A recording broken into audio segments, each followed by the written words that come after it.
years old. Well, who the hell ain't got degenerative disc disease? Yeah. So, okay. Yeah. Yeah. She did the urinalysis. It come back clear.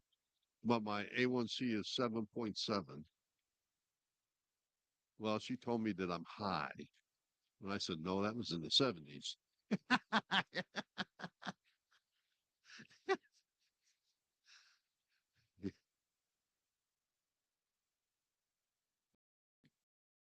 Oh yeah, everybody on medicine. Taking your metformin? I said, yes, what did I tell? I'm self-medicating. That's what I told her.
We are on the air.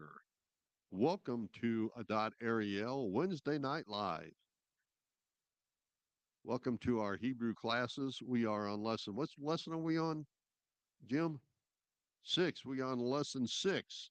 We only got 14 more to go. Everybody's anxious. Um, YouTube messed out last week. Okay, we went over uh, Yud He Vav He. Okay, because there's a big argument, and everybody is.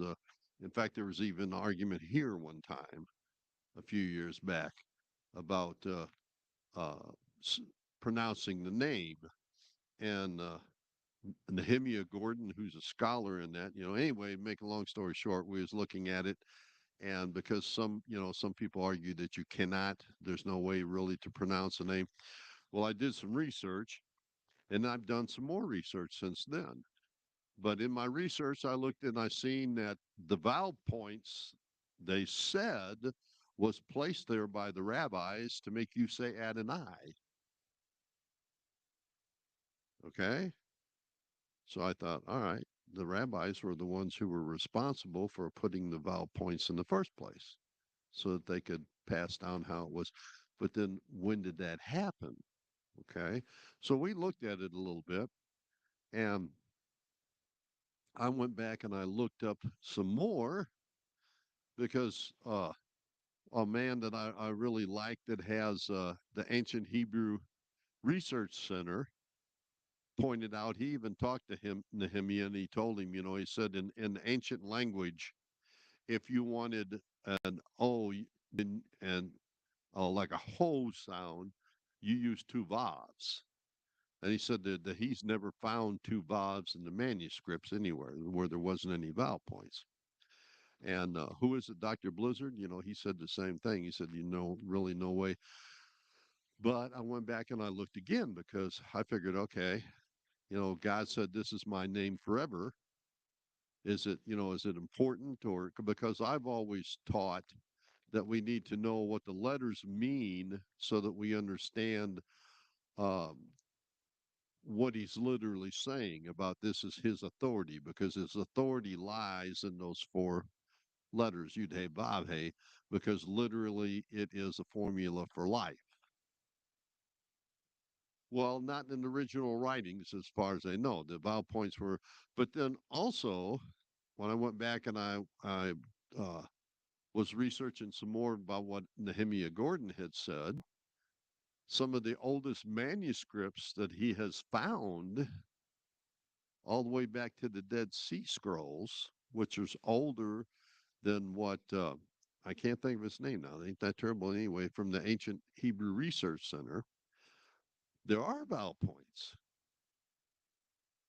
Yeah, and some of them, not in all of this stuff. Okay, and some of them. And the thing of it is, okay, well, how far back do the vowel points go? And if they've in there that far back, then when did all of this conspiracy come in that they want you to say Adonai and not Jehovah? Okay. So it's back down again to me, and I'll bring those paperwork in if anybody's interested in looking over the whole thing, because I'm not going to draw a conclusion. I'm just going to go by what the evidence is there. And, the only argument that I still have with it is that it can either say Jehovah or Yehovah, or it could be Yahweh, you know, you know, it- but to me, that's not the point. The point is the fact that he's spelling out life to you because the it's Yud Hey Vav Hey. And you remember I didn't get it finished. I will get it finished. I got it right here, all written out. I will get it to you. It explains exactly what Yud Hey Vav Hey means and why it's the name that God will be known forever by, because it's literally life. And when you put the hey at the end of a word, it becomes feminine and it can become lifeful, life giving. Okay. So I put it step by step in here. I'll get it either printed up or written up for you because this is my explanation of two names, Elohim and Yud He Vav He. And it's literally, if you're going to be righteous and live forever, you go from Elohim to Yud He Vav He. And you're literally walking through Yeshua's life to get to it. Go ahead, Deb. Just had a question. Did it come on? There it went. Just had a question. This is a powerful name, right? Yes. Maybe he doesn't want us to know how to say it Well, because maybe there is such a power to it that if somebody like tried to use it in vain or you misuse it, I mean, I'm just wondering if it well, I was don't I don't really think that it brings, and by us saying that it brings something to life, I think it's just like a blueprint. And when you see this, you'll see. Because okay. I start from Yod and show how you're walking through Yod Hmm. to go from Yod to Hey, and you walk through it and you go to it to the Vav, Hmm. because literally, what does everybody say about, they say in the New Testament, Christ says, take up what? And walk Pick with up me. your cross. Okay, what does that literally mean? Does anybody know? Uh, Well, that's it's a a good burden of answer, some but that's sort. not really the basis. What does it mean, a cross, to pick up A your cross? persecution? What? A persecution? Yeah, that's a good one too.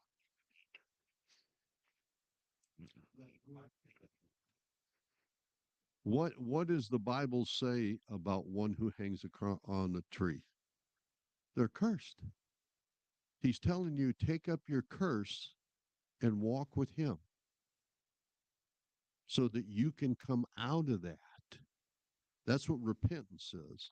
Repentance is walking on the right path towards God. When you take up your curse, because your curse is what? Death.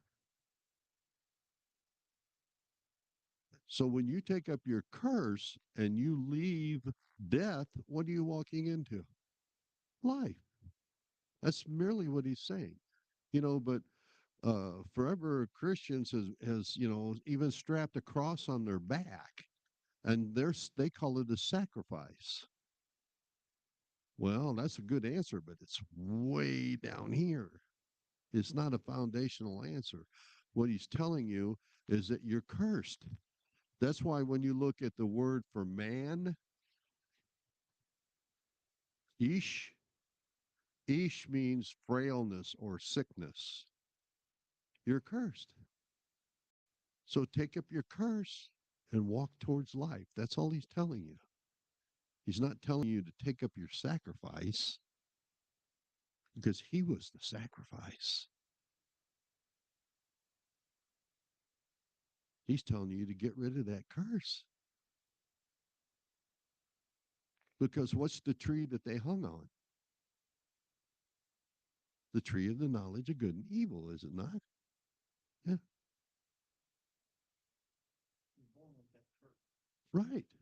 Because you're born of the flesh, under the law of a woman. That's why Yeshua had to be born of a woman, because it was a woman that walked up there and first took of the fruit. And you, I don't care if you're a man or a woman or whatever, when it's literally saying that to you, it's telling you that you need to break that oath that she made, that you need to sit up there and say, "Forgive me, God, for I knew not what I did. I knew not what I do." The same words that Yeshua used on the cross. That's all you got to do. You just literally have to say that phrase and break that curse and move on. That's what Yeshua did. He was born under a woman, but he broke that oath that she made. When he hung on the cross, he said, "Father, forgive them, for they know not what they do." That's the same thing Adam should have said in the garden. Okay? So that brings you up to speed. That's why he was called the last Adam. Yeah. Got a good question for you to show how important, because I want to keep bringing little things here about how important it is for us to know the Hebrew. We're just going to go through the video tonight and then we're going to end it. We're just going to go because I'm not caught up. I'm sorry, but I've been sick and under the weather and things have been going on, and I am not even up to, what did you say, 6 tonight? Yeah, I'm not even up to 6 tonight. So I haven't even viewed it to know to go through it. I'm going to be watching it for probably the 50th time with you guys tonight, but I haven't went through it to make any points about it. But I did find something very fascinating, a very fascinating thought, and I wanted to ask you this and give you just a little bit of history real quick. Okay? Here's the question. Anybody have an answer? It says, if a color doesn't have a name, can we still see it? Of course. We see with our eyes, we hear with our ears. So Have some quick answers, but stop just a second, think. Because you can go through some of the most important writings that we have in literacy, literary writings. Do you know that the color blue doesn't exist until a few hundred years ago? Did you know that? What did they call it back then? No, they called it green.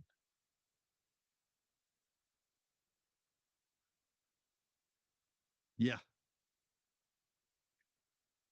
In ancient literary writings in both Greek, Roman, um, the Iliads, they had plenty of words, that they described as black, plenty as white, green, and red. But that was the 4 basic colors that they had. For a long time there, scientists thought that a lot of those people back then might have been colorblind. Yeah.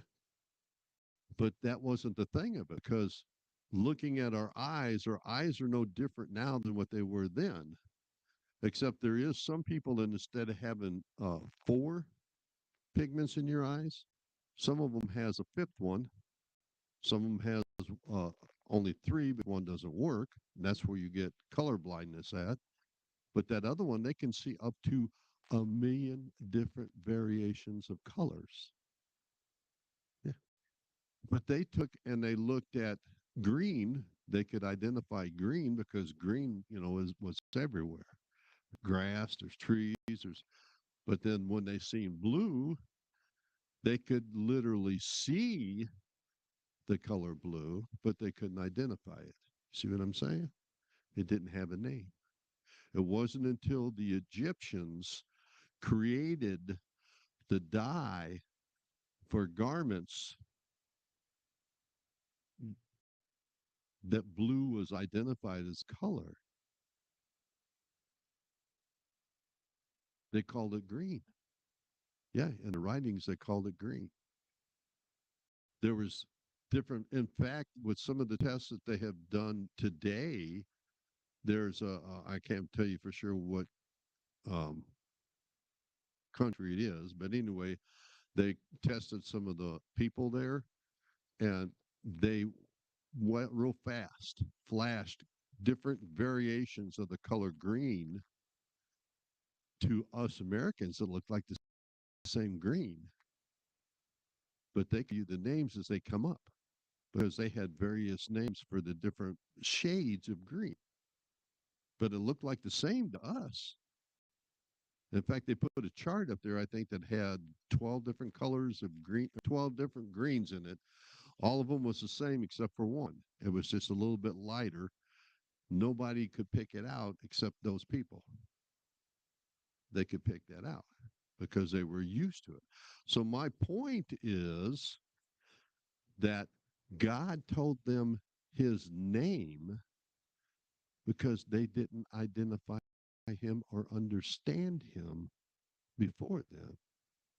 And if you look, it says it was during the Exodus. He said, when you go to tell my people and you're bringing them out, you tell them, I am that I am that I am, which is the acronym for Yud He Vav He, has sent you, me, or you to them. But they didn't identify that name before. So it's just like the color blue. You might call it green or whatever because it hasn't been named until recently. In fact, if you're a Crayola enthusiast and you get one of these big boxes of Crayolas, and you're the first one that's, like me or you, that's opened up and look at it and say, wow, I didn't know there was a chartreuse. Or look at this. This is a pale green. And this, yeah, yeah. Or like Deb says, picking out a paint color. I had no idea there was so many variations here, because we're used to seeing seven colors. Well, those seven colors weren't even identified until who was it? Plato finally decided what the seven colors were. You know, so there you go. That's why it was so important that God gave them Yud He Vav He, and you need to understand what that means, and that He is the only one who can give that to you. Go ahead. You better watch out. Your shirt is salmon. I know it is salmon. It, it is salmon. No, he gave them his name to show them that he's the only one who has the authority of life, that he can give it to them. Because, see, that's why he showed them all those 10 plagues and those great miracles that he did in Egypt and hardened Pharaoh's heart so that he could show them that, hey, even Pharaoh, because Pharaoh was thought to be a god, Pharaoh's not going to give you life. He's not going to bring you out of this. So, Up to that point, though, all of the names that he had up to that point, weren't they describing some character of him? well, it didn't come until later Okay. because you're talking about Genesis and Exodus, and most of the times in there it's just Elohim Yud He Vav He. Yeah, it talked about like that he was the God of this or the God of that. Was God But of Abraham, God of Isaac. yeah, and Yeah, then and if you noticed, that's a good point, Deb. I like that. If you noticed, what was it that God gave most of those people that brought them into his fold and into life, what did he do for them?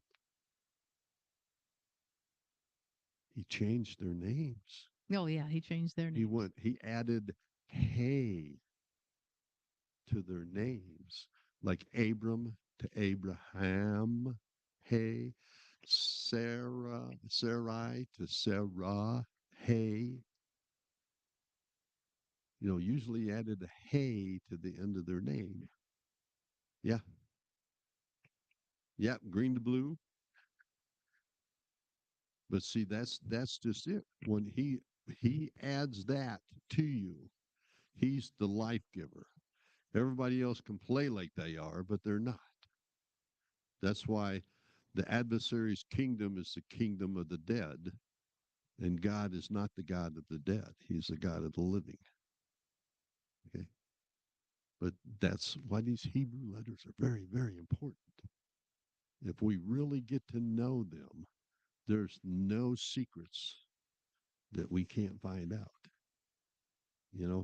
I'm really hoping that I will get enough enthusiasm to finish just one book and get it out there.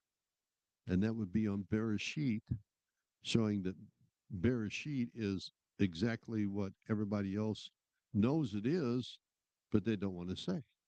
It's not in the beginning. It's in the house of first fruits. Yeah, I hope so. I've been trying for 10 years now. Yeah, I even tried to hire a ghostwriter. I told him, I said, I'll tell you everything that I've got. And I'm not saying whether it's male or female, but she told me, you're just plagiarizing. Yeah, because I quoted Zola Levitt's book on the feasts, where he compared them to a child developing in the womb. And I used, I think, 2 examples in there to show the moon phases literally showed you growing consciously alive in God.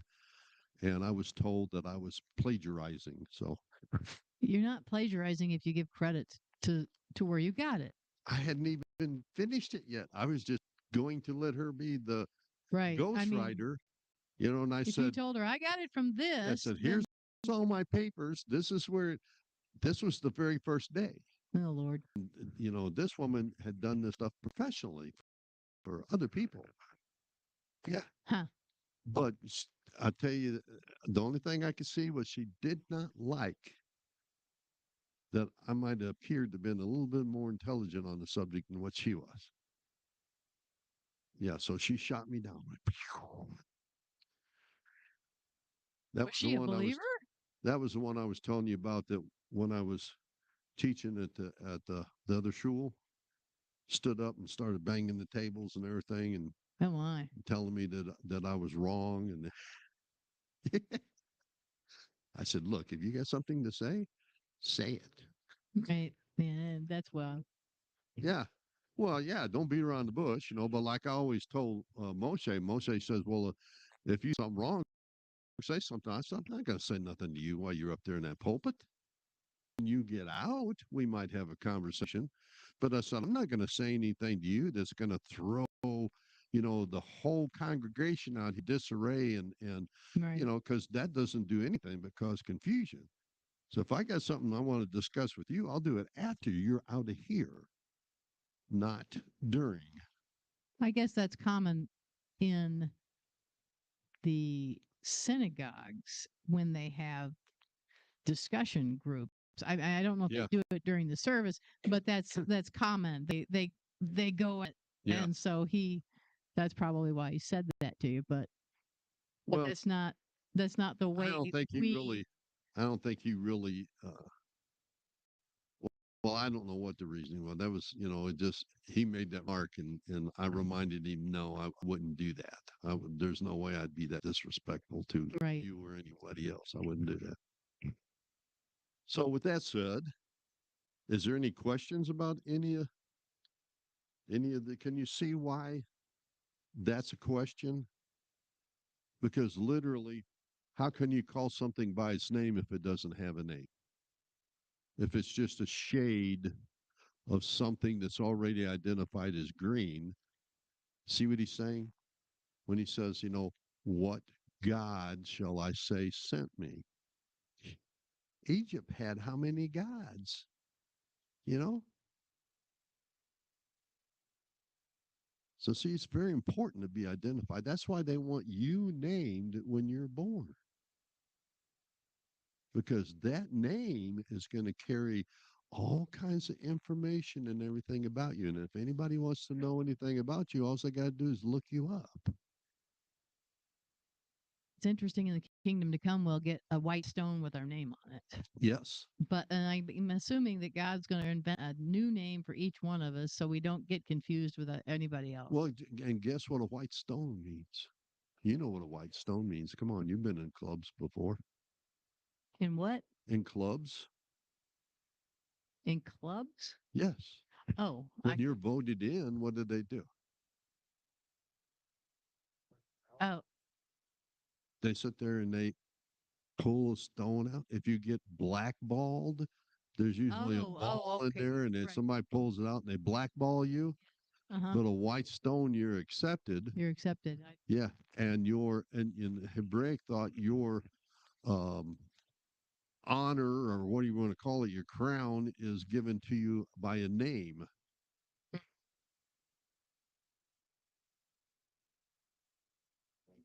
No, Urim and Thummim is basically a yes and no, is the best way I could put it.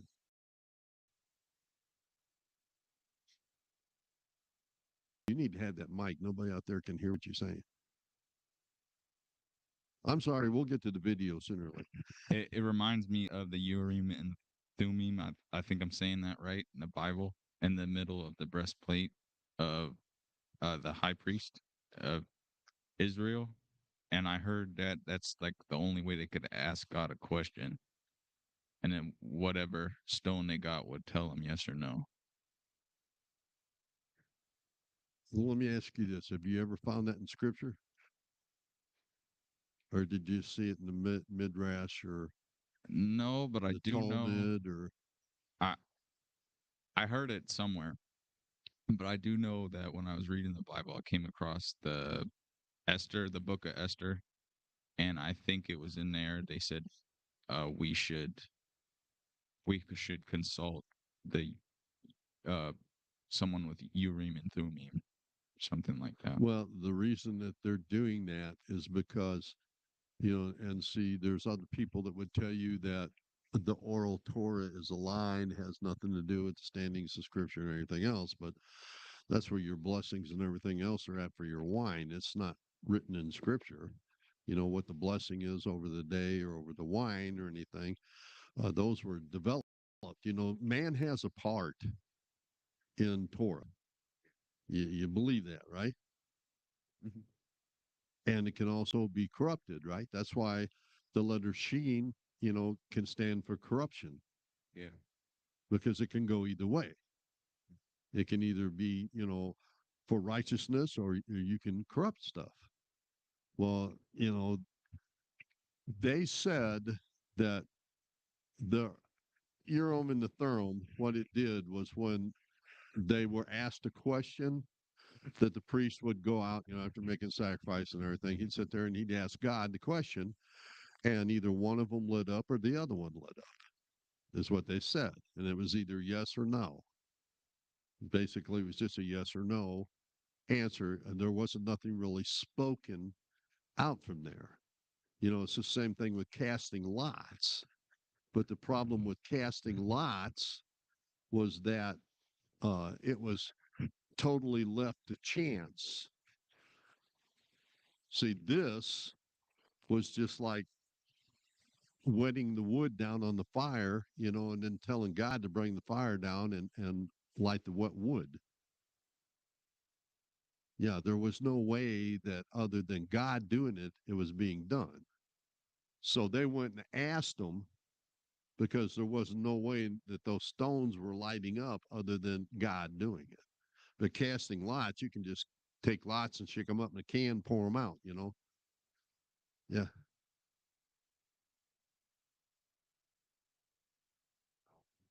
Yeah. Yeah.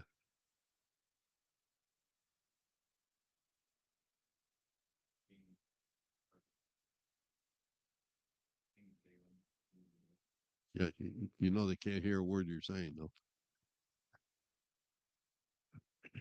Make it quick because Deb's falling asleep.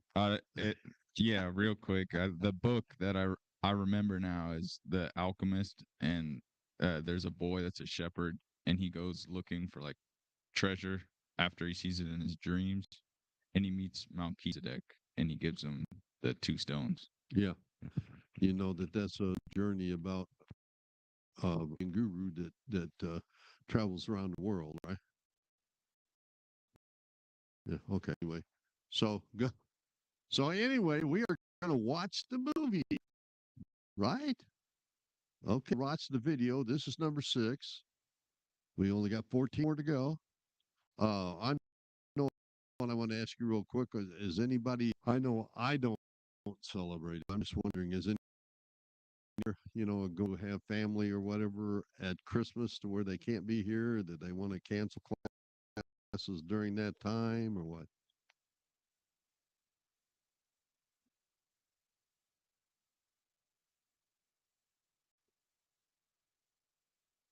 Okay, so we want to cancel that Wednesday then?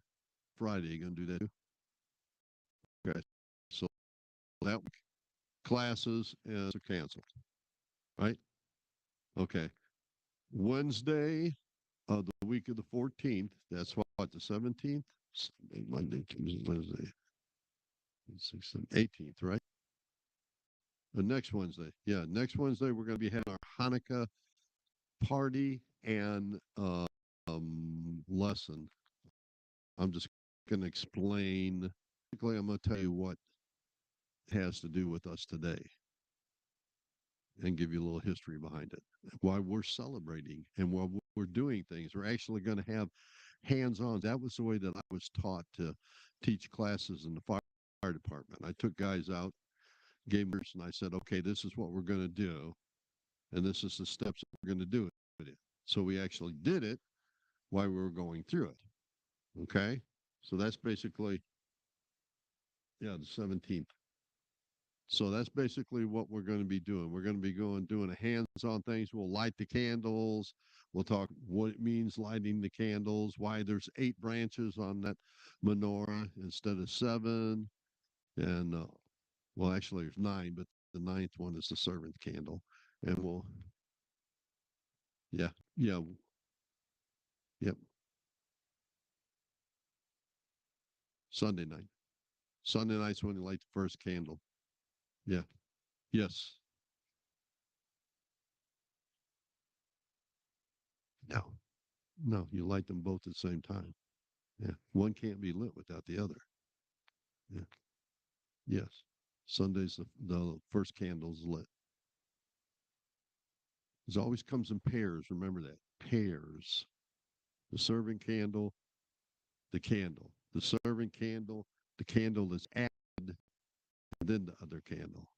See, you do these two and you do this. See, it's always the newest candle is always lit first after you light the servant candle. Okay. What time? 6.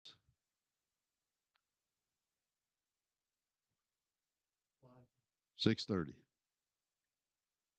Okay. That doesn't take very long because everybody's standing there. Yes.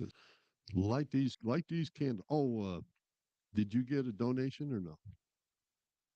Did you get a donation from Strange, or is he going to be? Okay, we're supposed to be getting a donation because, Kenneth Strange's dad died.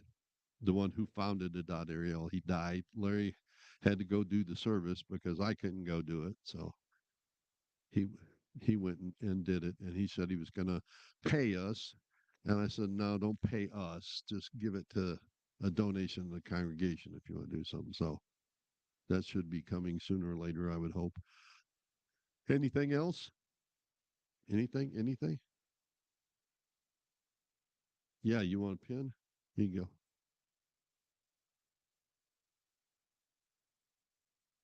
go. Okay. So now on with the show.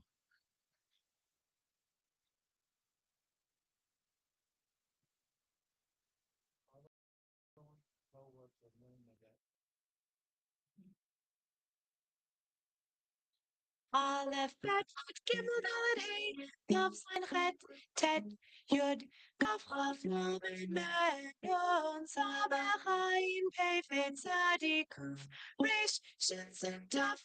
Now I think I've said enough.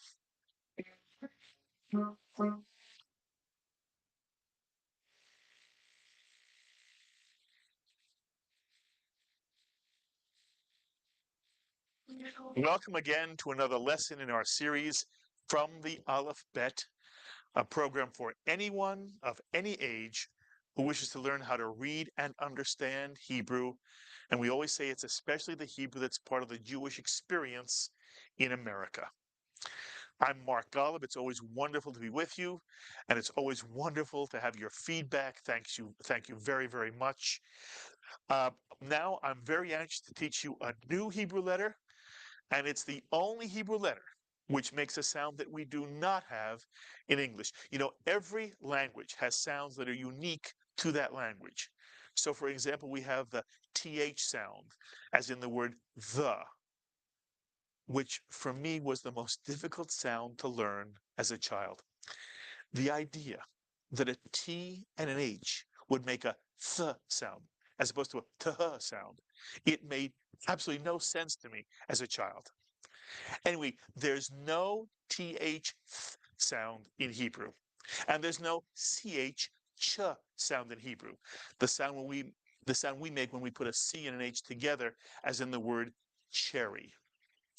And there's no j sound in Hebrew, like the English letter J or G in the word George. There's no j sound in Hebrew. And Hebrew has one sound, which English does not have. Interestingly enough, Russian has this sound, but not English. And it's a sound made by a very soft clearing of the throat. Actually, it's a very easy sound to make, especially if you don't force it or exaggerate it. And two Hebrew letters make this sound, which is called a guttural sound, since it comes from deep in the glottal area. And this is a very common sound in Semitic languages like Hebrew or Arabic. And the one Hebrew letter I want to teach you this lesson is the Hebrew letter Het. Het. Notice the Het looks like a hey, except it has no hole on the side of it. There's no hole here. The Het has no hole. It even looks a little bit like a Tuf, but the Het doesn't have a big toe. Only the Tuf has a big toe. This is the Het. And again, the Het makes the sound of a slight clearing of the throat. By the way, we transliterate the Het in English by the letters CH. Whenever you see a Hebrew word written with English letters C and H, the C and H represent the sound in Hebrew, not the English ch sound. There's no ch sound in Hebrew. So we use the CH to express the sound in Hebrew. And that's why this word is written with a CH at the beginning. This word, of course, is Chanukah. And it's written with a CH to express the sound. Hear someone reading or transliterating Hebrew, pronouncing CH as a sound. You know that doesn't know Hebrew. There's no ch sound in Hebrew. And this word is not pronounced Chanukah, but rather Chanukah. And this is pronounced Chala, but is pronounced or Chala. So this Hebrew letter the 8th letter of the Hebrew alphabet is pronounced as the name Chet suggests, the slight clearing throat. So now how would you pronounce the syllable? Ta is correct. Again, with this slight clearing of the throat. Ta. How about this syllable? Cho or cho is correct. Mitsuyan. And Hebrew is that easy. So let's learn a new Hebrew vowel, the segol. And it's pronounced eh as the short E in bed. The segol. Like an upside down triangle of dots. Segol pronounced eh as in the English word bed. So how would you pronounce this syllable with the new letter chet and the new vowel segol? Che is correct, mitsuyan. And just for fun, how about this syllable? Le is correct, mitsuyan, very good. How about this syllable? Be is correct. You see how easy it is? So how about this new Hebrew word? It's a very common Hebrew word that you've heard many times. Take your time. How many vowels are in this word?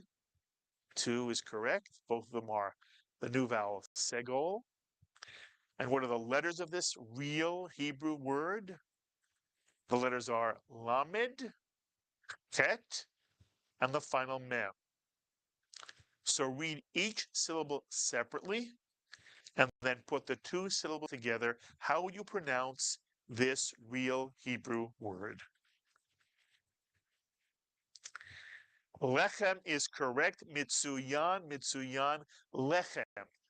The first syllable is le, lamed with a segol under it. The second syllable is chem, the chet with a segol, followed by a final mem, and the word is pronounced lechem. And notice in this word, the accent is on the first syllable. Normally in Hebrew, the accent is on the le syllable, but when you have a Hebrew word with 2 segols in it, 2 in a row, the word tends to be accented on the first syllable. Lechem. So what does lechem mean? Lechem means bread. Bread. And many of you know the Jewish blessing, Hamotzi lechem min haaretz, who brings forth bread from the earth, lechem. And that is the word that is, again, perhaps the most important word in the blessing called the motzi. And here's one more Hebrew word with the letter chet. How will you pronounce this 2-syllable Hebrew word?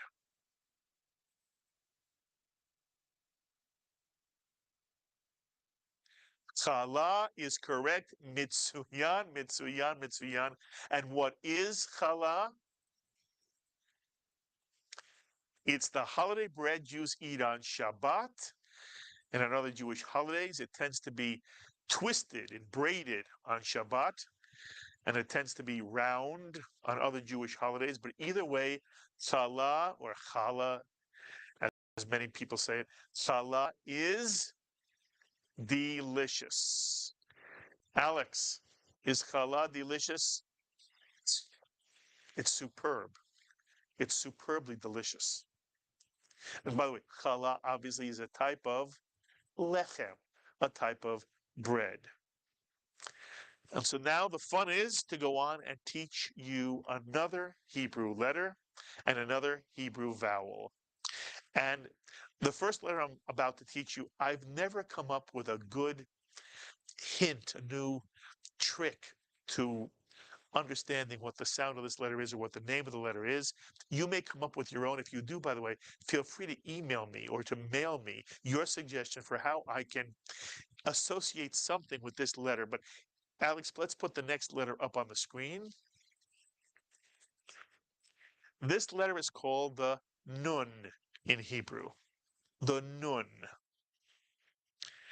And this is obviously the equivalent of the English letter N. It makes the N sound in Hebrew. And if we put a dagesh in the middle of the nun, it is pronounced the same way. N, nun. A dagesh does not change most Hebrew letters. Any letter can have a dagesh. Remember what a dagesh does, by the way. It's a grammatical device. It's like doubling a letter. And we have the same thing in English. You know, if I wrote on the screen, let's put up on the screen, L-I-T, the word lit. I lit the candle. We see that the T is pronounced simply as a T, as a T. We can write a longer word, little, L-I-T-T-L-E, little. The T is doubled, but in English, it does not change the sound that one makes when one reads the T. It's still little. And we know from our grammar school education that we always divide a word between the two T's. When two letters are come in a row, we always divide the word between the double letters. But the sound is as if there's only one T there, little. And that's exactly what a dagesh does in Hebrew. A dagesh technically doubles the letter the dagesh goes into. And for certain grammatical reasons, a letter must be doubled. But in terms of the reality of speaking Hebrew, the way it's pronounced, the dagesh does nothing to the sound except for three Hebrew letters, one of which is the bet, which we've taught you already. But in most instances, although the dagesh is this grammatical device, it does not affect the way you pronounce a Hebrew word. And most Hebrew letters may be doubled, and therefore most Hebrew letters can take a dagesh inside them. When you see the dagesh, it does not change the sound of the letter. Later on, you're going to learn it does change the sound of a shva if a shva comes under a letter with a dagesh in it. But in terms of the sound the letter makes, the dagesh is irrelevant when you see it. So now you've seen the letter nun. Why don't we take that nun and put a few vowels under it? Let's see how you do. Here is a nun with a patach. It is pronounced na. Very good. How about with a kamatz? Na again. How about with a cholam? Cholam maleh. Oh, is correct. Very good. How about now with a cholam chaser? No again. Very, very good. And what if we put a segol under it? Ne is correct. Mitsuyan. So how about a new vowel? Let's teach a new vowel out. Let's put a shuruk up next to the letter.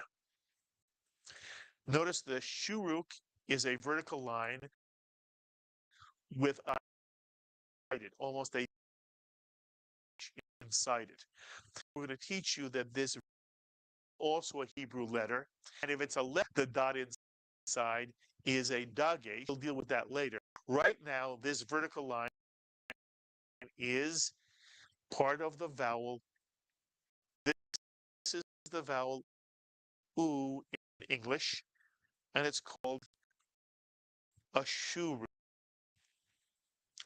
And we have an animation for you here. It hit on top of the head, it's O. But if you get in the stomach, it's U. So the dot on top of this vertical line is O, the cholam. If the vertical line has a dot in it, it makes the vowel sound oo. So how would you pronounce this syllable? Nu is correct. Mitsuyan. Nu. Mitsuyan. How would you pronounce this syllable? Hu is correct. Mitsuyan. How about this syllable? Bu is correct. Mitsuyan. How about this syllable? Shu is correct. It's that simple. And just as two ways to write the O sound, the O vowel in Hebrew, there's another way to write the U sound in Hebrew. And here it is, 3 dots going in a row. And I always imagine sliding down those 3 dots. Just when you slide down a hill, you go, ooh. This is the kubutz. And the kubutz and the shuruk make exactly the same sound, ooh. The shuruk and the kubutz. So how would you pronounce this syllable? Again, it's new. How about this syllable? Two with the tough, mitsuyan. How about this syllable?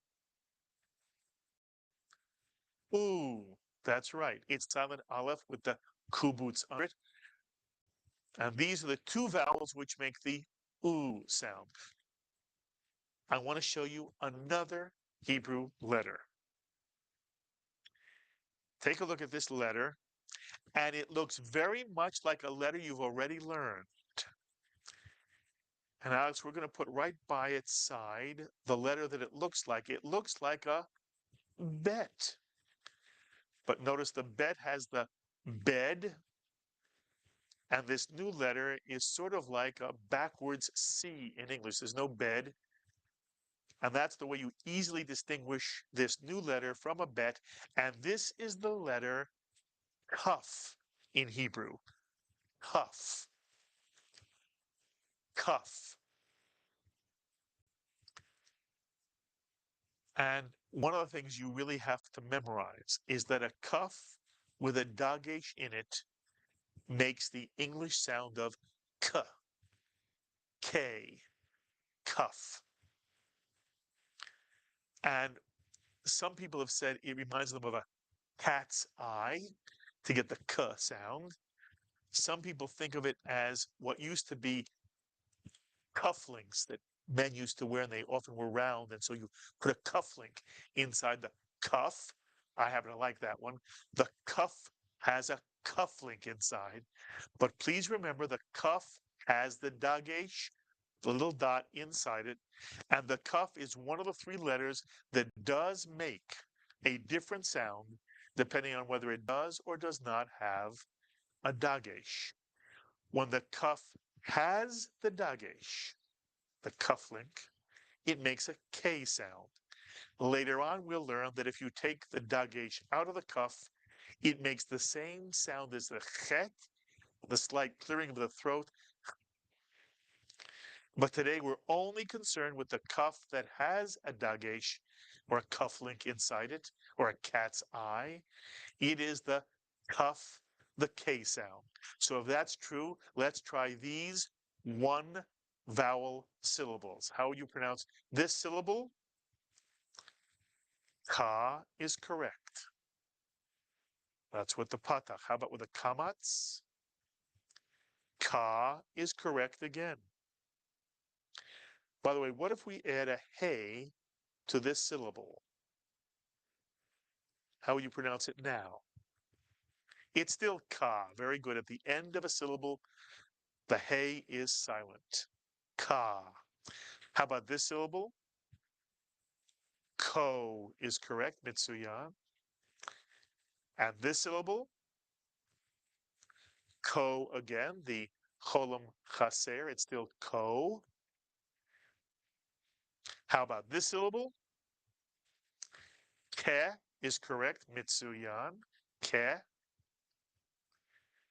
And finally, the kaf with the vowels we've learned in this lesson, ku. There it is with the shuruk, ku. And finally, ku again with the kubutz, the 3 dots going down. Mitsuyan, mitsuyan. I want to show you one more.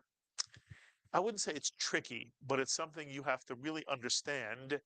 And it's one of the few things that take a moment of concentration when you study Hebrew. I want to show you the letter Aleph, and then I want to put a vowel sound under it. Here's the Aleph. And first, I want to put a shva under the aleph. So here's the shva. And we've only learned so far the silent shva, but you can't put a silent shva under a silent aleph. It makes no sound and makes no sense. So what Hebrew does is it adds a vowel sound to give the shva some body, some sound. It adds a vowel to the shva. And here is what it looks like. Here you see a patach that's been added to a shva. Now I have a question for you. Do you remember the one absolute rule about the shva? Alex, what's the absolute rule about the shva? It's never counted. A shva is never counted as a vowel. Mitsuyan, Alex. A shva is never counted as a vowel. And if you take a shva and add the vowel sound of the patach to it, it's still a shva. Even though it makes a sound, it's still a shva. It's pronounced as a shorter patach, sort of ah, instead of ah. Ah. Not ah, but ah. But it makes a sound. It's called chataf. A shva. It makes, but it's still a shva. It's not an ah with a shva added to it. It's a shva with a little bit of an ah added to it to give the shva some body. It's still a shva. My friends, to you, the trick to reading Hebrew is to understand how it works. And I even said, even if the shva is pronounced, it's counted as a vowel. What you're seeing, the chataf patach, is not a with a shva next to it. Oh no. And that's how I learned it as a child. When I saw this, I used to think it's an ah with a shva next to it. No, it's not. It's a shva with an ah giving it some body, a little bit of sound. But it still is a shva. And therefore, even though it makes a vowel sound, in Hebrew, it's not a vowel and it's not counted as a vowel. The chataf patach, a shva with a bit of an ah sound next to it, is not a vowel in Hebrew. And therefore, if you count the number of syllables in a word, this is not count one of them. And again, because it's different than English, we're used to counting every sound in English as a vowel. Because it's different than English, it'll take a moment to really become comfortable with the way Hebrew works. But every language has its own integrity. Hebrew, a shva is never counted as a vowel. And in Hebrew, vowels create syllables. It's as if you know anything about music, it's as if they're all equal beats, as if they're all equal quarter notes. So, for example, if you put this word up on the screen, Alex, Shabbat, it has two syllables, and each syllable has the same beat to it. Shabbat. And we simply accent one of the syllables. Shabbat. Here's another word. Torah. Torah. Equal beats. Shabbat, Torah. And in Hebrew, what a chataf patach, what any shva and a vowel do is create a rhythm of a grace note in Hebrew. Not, but. So I want to put up one Hebrew syllable that has a chataf patach in it and a real vowel. Take a look at this syllable, which has only one vowel. Tell me what the vowel is. You're correct. The only vowel here is the shuruk, the vowel u, that follows the nun. So how would you read this one Hebrew syllable, even though the chataf patach under the aleph is going to make a sound? If you said anu, you would be correct. The entire syllable is anu, and it's not anu, it's anu. And that's just the difference between Hebrew and English. Wherever we hear a vowel sound, we tend to think it is a vowel in English and that it comprises a syllable. But in Hebrew, ashva is never counted as a vowel. Ever, never. And that's the secret to reading Hebrew. Ashva is never counted as a vowel, no matter what. When you see a shva standing alone or with a vowel sound, it is not a vowel. And therefore, once again, this syllable is anu. It's a one vowel syllable in Hebrew, just one vowel. I want to change the first letter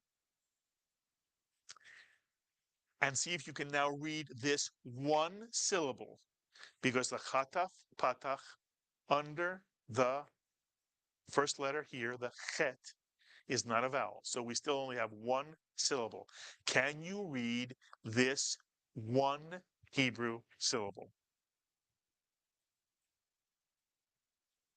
If you said chanu, you are correct. Chanu. Not chanu, but chanu. It's like a grace note leading into a full beat of the real syllable nu, chanu. And I'll remind you of this very, very often. It's something, again, we just have to get used to. You have to get used to it as you begin to learn Hebrew. But the rule is simple. It's a simple rule. Wherever you see a shva, no matter what, it's never counted as a vowel. Alex, a shva is, what if it has a vowel next to it? Alex has got it. It's never counted as a vowel. I thank Alex for playing this game with me. He does it very, very well. The truth is that Alex knows Hebrew very well, and he's the one who does all the graphics for us, and it's wonderful to have him doing this. Thank you, Alex. But the important thing to understand here is ashva is never counted as a vowel, and when it makes a sound, it's a grace note. Kanu. It's not kanu, but kanu. One syllable, kanu. And now I want to add the new letter to this word to make a real word you know. Take a look now at this real word you know. Okay, what's this word? And can you read it as a two-syllable word? Because it only has two vowels. What are the two vowels? The shuruk, very, very good, and the kamatz, under the new letter, the kaf. So how would you read this real Hebrew word? And if you said Chanukah, you are absolutely correct. Mitsuyan, mitsuyan. The first syllable is Chanu. The second syllable is Ka. And you put the word together, you get Chanukah. And it's not Chanukah, it's Chanukah, a two-syllable word. And again, we pronounce it any old way in English. Hanukkah, Hanukkah, Hanukkah, Hanukkah. The actual way to pronounce this word, if you're saying it in Hebrew, is Chanukah, Chanukah, Chanukah, Chanukah. Two-syllable word, just two. And since we're learning the word Chanukah, what does it mean? Actually, the word Chanukah means dedication, or sometimes it's rededication. But dedicates something. The holiday of Hanukkah is all about. It's when the Maccabees were victorious against the Syrians, and they liberated the ancient temple, which is the Temple Mount. And if you remember, the story had completely ruined, virtually sacked the Jewish temple in Jerusalem, symbolic home of God on earth, and had put statues in, the statue of Antiochus Epiphanes, and had when they were able to win back Mount, virtually it was to cleanse the temple and to open the temple again to the entire unity.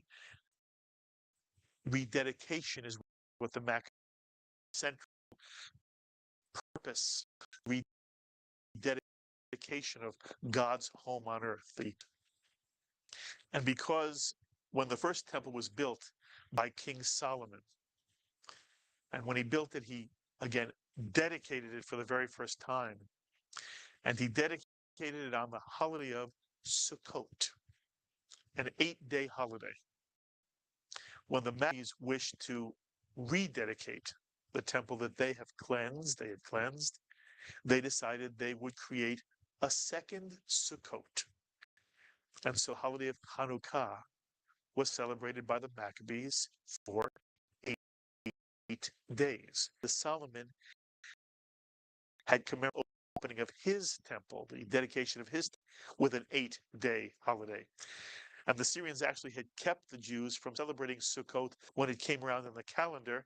And so the Maccabees actually called their holiday a second Sukkot, which is the historical reason why Jews celebrate Hanukkah for 8 nights, 8 nights and 8 days. And then later on, the rabbis created this marvelous story of how the menorah, the 7-branch candelabra inside the temple, had no oil. And the story has it that we needed oil from the north, the pure olive oil that comes from the north of Israel, or Judea at the time, had to be found and brought down. And it would take 8 nights, 8 days for the oil to come from the north of Israel, Judea, down to Jerusalem. And the story has the miracle of the menorah in the temple lasting on 1 night's worth of oil for 8 nights. And so it's this marvelous story that we tell, and it symbolizes the spiritual miracle of Hanukkah. And we light the menorah now, the Chanukiah, the 9-branched or 8-branched menorah, with the 9th branch being the shamash that's used to light the other 8 candles. We celebrate that on Hanukkah, lighting the menorah for 8 consecutive nights.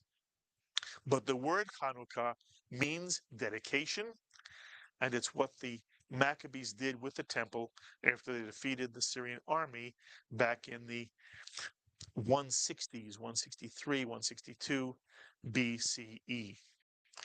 And there you see how one reads a Chataf Patach, and the most critical rule to remember here is that a Shva is never counted as a vowel, even when a vowel sound is attached to that Shva.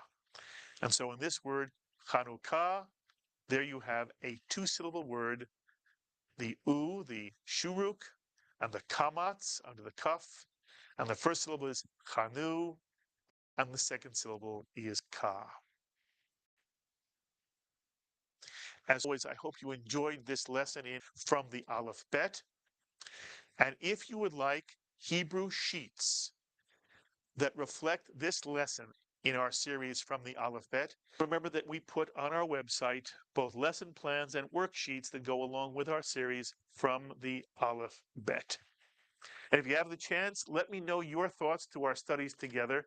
Be in touch by emailing me at rabbigalub@shalomtv.com. And you can also write me at Post Office Box 1989, Fort Lee, New Jersey, 07024. And I hope many of you will be in touch with me to share your reactions and feelings to this series from the Aleph Bet. And so for all of us, who helped bring you this series from the Aleph Bet. I'm Mark Golub. Lehitraut, my friends. See you next time. What do we say, Larry? That's too young. Shoot young. There you go. Okay, so remember next week we'll be doing the Hanukkah celebration. Okay, we're gonna have a party here. Bring all your friends, bring all the kids, because the kids love it. You know, we'll have, I'm sure, little candy canes or something or whatever to, to give them. We'll all have fun. We'll play dreidel. We'll find out why we play dreidel, what the dreidel literally means. And we'll learn some history, past, present, and future. So until next week, Shabbat Shalom, Shalom, Shabbat, Hanukkah.